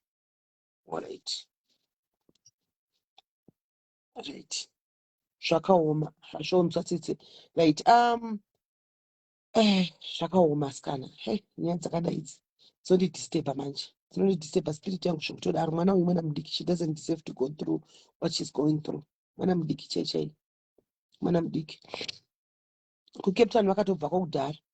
So, handizivi guys, I'm thinking kuti manheru anhasi we have part 2 of this. Muri kufunga because toda kumbobuda mozati guys ndikuno kuJoburg tikuita ma-preparations eIT. Saka toda kuti tibude anditika ndibude timboita zvatoita but I think by 4-5 I'll be back here. Ndiye ndisina chekuti tiite totanga kutaura. Handiti muri kuzviona sei?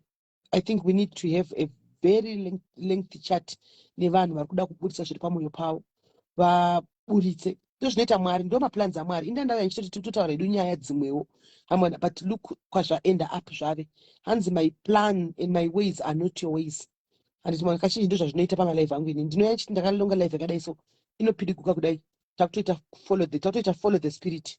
Handimona, we go with the flow. Handimona. So tofanira kuti toda kudurura. All right, Cleo. Ndopandikureva, let's meet today later. Let's meet today. Even if you could say toita topic every day. Kusvikira musi IT, I'm free. I am very much free. Ndiri free zvokutodaro. Hanzi what time manheru. Imimi ndipei time. Because ndini ndofunga ma 4 5 ndinenge ndatowe panapa, ndinenge ndatowe free.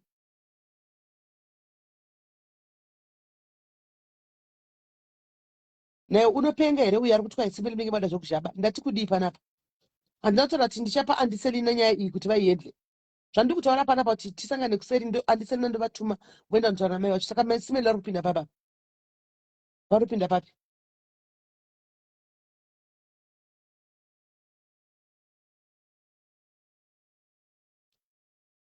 Mwari kuti 5 mwari kuti 7. Ine ndingori free. Mwari kuti 5 mwari kuti 7. Indinenge ndingori free time idzodzo. Benga 4 haiti laina. Lia 4 haiti because pamwe ndo pane nchidzoka. Alright, ngatichena 7 munhu wese apedza kubika guys. Mapedza kubika pamwe varume venyu vanenge vapindawo. Handimona, munongoisawo volume kuti vanzwewo. Handimona, munhu wese agarisika pasi.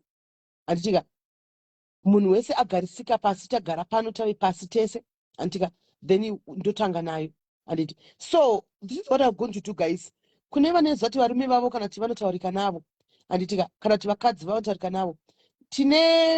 Ndichatsvaga tine vakadzi vakuru vakati vandinawo the list, I think 4 or 5. Then ndovapa voplayer in kuti batsirana nti mubatsirikane kwamuri kuda kuti mudi paarea yamunotinetsikana iyoyo. Handimona. Ana Andiselina nevamwe kudiaspora group kune vakadzi vakuru varipo vakati one day nokuti I can ask kuti vaite chip in then tizame kuti titaure nyaya dzevana idzi dziri kunetsa mudzimba idzi. She's my friend, but she never told me that. Ndodo, inyaya yekuti unenge usina kumbotaurawo naye along those area. Panapa people are free to share. Pano ndo pahospital andinoziya. Imimi kana muri kumastiti kako shamwari yako intaura newese ino ndoona kuti hausi munhu wenyaya dzakadai. Unenge uri munhu unofarirawo dzimwe nyaya yawo dzisiri idzi. Saka munhu anoenda kwanza kuti uku ndokwatotaurwa nyaya dzakadai tikateererwa. Handiti kune mamwe maplatform vanhu vaiti vane macontent akasiyana siyana umwe vaiti zvenyaya dzakadai. But vanhu vanoziva kuti vakauya panapa patinoteerera pahospital handiti unorapiwa panapa unobva kuchero kasapora completely but unobva wambobatsirwa mbijana. Handimona.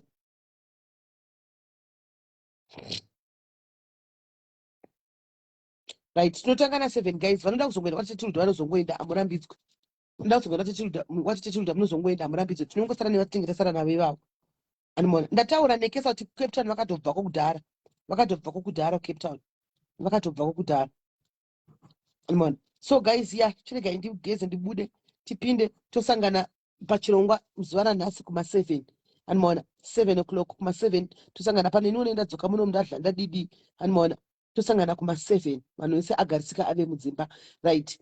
Vatoda kutenga matiketi aiti kuti vanhu vakuvhara nemusi weThursday. Is it Thursday? Thursday hakuna munhu anenge achatenga tiketi. Matiketi aiti ari kuti hapana tiketi inotengeserwa pagedhe. Hakuna zvokuti ndakauya ndakabata mari. No. Yesi Caroline mutonhodza. Matiketi ari kutengwa paizvozvi. Pagedhe usikana izvozvo ndozonotengera kumberi ndodi aiwa ugare usauya hako. Hautopindi. Handika kana uri kudata zvetiketi you do it now nhasi till Thursday. Une time yekuti utenge tiketi rako. Musi weSaturday hakuna munhu anouya ndakatenga tiketi, hakuna munhu anopinda. Handika hakuna munhu anopinda. Pasina kuitwa chi? Pasina usina tiketi. Matiketi akati atotengeswa izvozvo. Saka ndati tionesane tiudzane. Handitika musive. So vanoda kutenga matiketi Saturday tenge tiriko mafaroko.